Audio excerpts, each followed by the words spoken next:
So, singles match for the AEW Women's World Championship. Kind of a controversial kind of match here. I've been seeing in the discourse lots of passionate arguments about this one.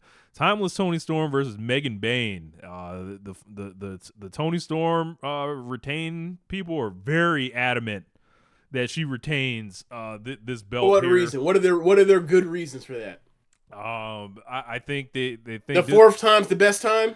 I think that they're considering this one to be the Toni Storm Ace run this time. The fourth one's gonna be the Ace run. I guess so. And Megan Bayne allegedly doesn't do anything better than Toni Storm at the moment. I think Toni Storm is one of the most popular wrestlers on the roster at this point.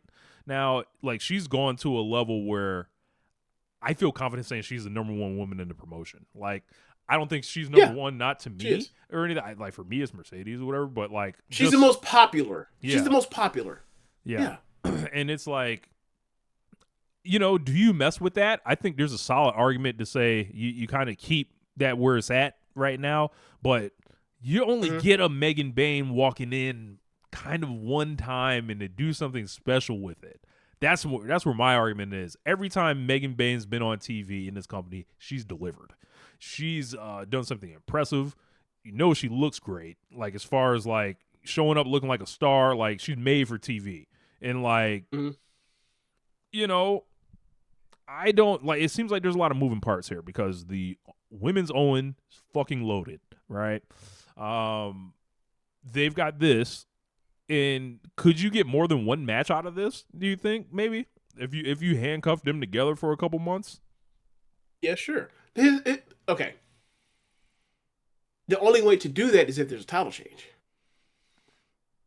Agree. Like if you beat Megan Bayne here, I think she's like dead in the. I don't want to say dead in the water, but it's I like wouldn't say it's just that. different. Okay.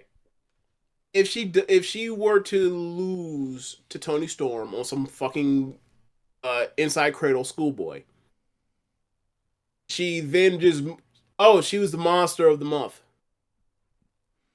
She beat the hell out of Tony. She beat the hell out of Chris Statlander twice just to do that. And then it's like, okay, she do you put her on a losing streak and then she loses her mind and she turns back up on some like or monster doesn't realize her potential, hits a gear they didn't have before, and then she blows through the rest of the division like later on. You could do that, but like you did that with Nyla. It's been enough years have passed to do that you could do that again. But I'm just saying, like that's a pro wrestling booking trope with monsters. Is they underachieve and then something happens, they lose their mind, they get angry, mad, and then they blow through people. They're dominant. So I mean, another example of that is like Hall of Fame Mark Henry. Yeah. So for me, it's like You I met, don't think there's a wrong answer for whoever wins this match. I'm just here to see an entertaining match. Like what the match is going to be is going to be babyface and Pearl.